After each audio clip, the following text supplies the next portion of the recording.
The media plays a very crucial role in influencing public perception, but sometimes this may be punctuated with damaging portrayal of issues, events, and persons. That is hate speech. On the global scene, the United Nations Alliance of Civilizations initiated the hashtag Spread No Hate, aimed at sensitizing the media and the public on its damaging effects. The second extraordinary meeting of the National Council of Information in Nigeria has employed on Nigerians, especially the media, to avoid the promotion of hate speech. To talk about the issue of hate speech is a veteran in the Nigerian broadcasting scene. He was a former manager at the NTA and a one-time acting director of the NBC, also former executive secretary of the Nigerian Press Council, and he has regulated the press in many capacities. Help me in welcoming Atoyebi, Bayo Atoyebi rather. Thank you. Glad you could make it here. Thank you for having me. Now let's start with this. How bad is the portrayal of hate speech in our media? Is it as bad as we hear it? Well, it is coming on the ascendancy, and it has its roots from the political campaigns. If you go back, most of our politicians, rather than harp on the programs they have for the masses, they tend to indulge in undermining or calling each other names. And that is the root of hate speech. Hate speech, broadly speaking, is any communication, either by way of words or by a song, that disparages the integrity of any other person, insult him, or undermine his person based on his race, his ethnic group, the region he comes from, the religion he ascribes to, or on the basis of his gender or any disability that he may unfortunately suffer from. So any such speech that disparages a person on this basis, on this discriminatory basis, is hate speech.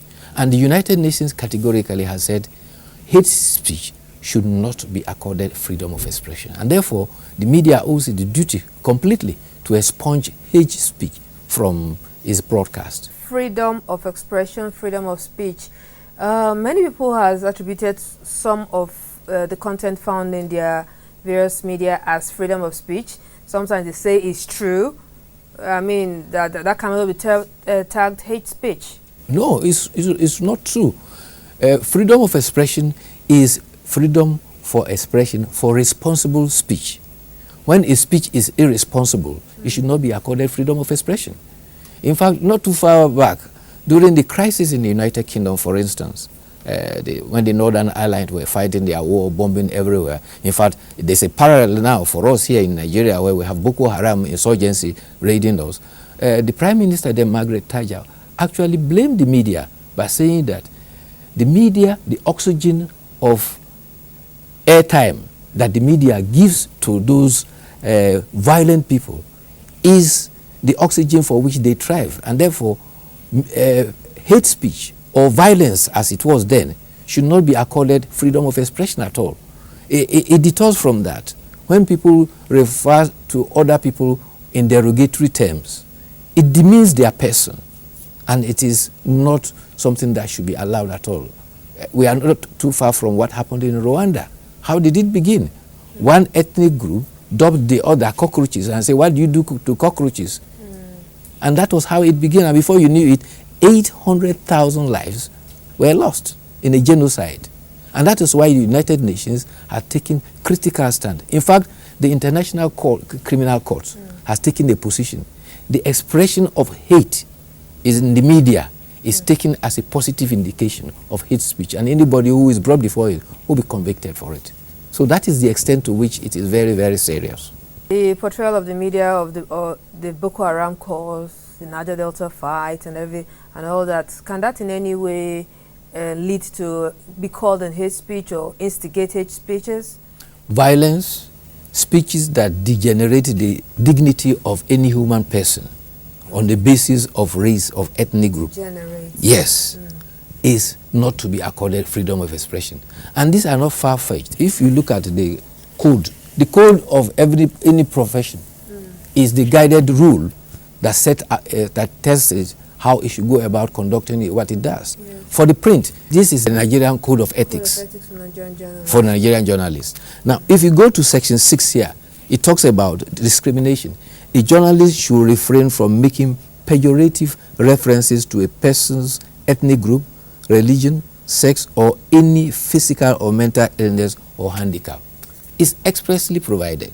If you go to this other one here, which is the Nigeria Broadcasting Code, under programming guide, under news and current affairs, under religion, and several other places, it is expressly provided that speech that detracts from the nobility of a person should not be accorded.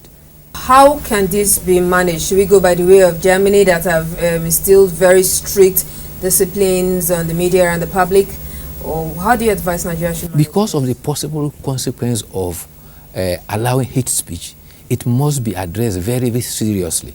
I'm glad that the National Broadcasting Commission has emphasized that it is holding a conference on 24th of this month, and it is going to harp on all broadcast stations to expunge hate speech from along the. But the consequence is this.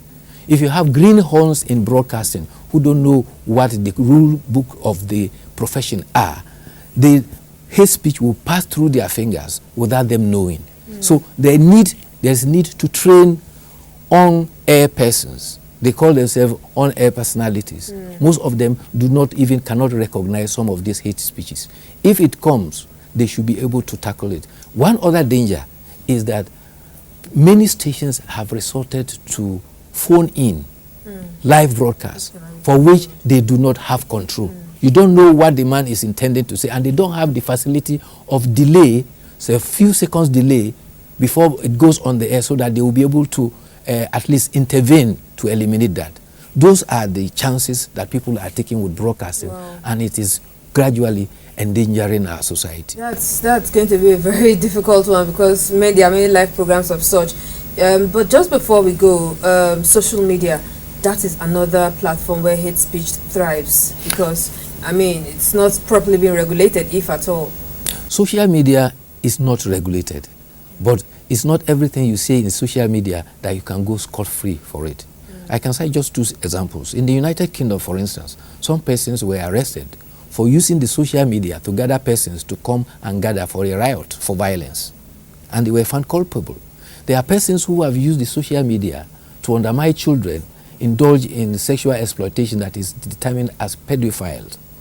One escaped from United Kingdom and ran as far as Australia. He was tracked down and arrested because of his exploits on the social media. So it is not true to assume that whatever you do on social media, you go away scot-free from it. There has to be laws to restrain speeches that exceeds the bounds of freedom of expression.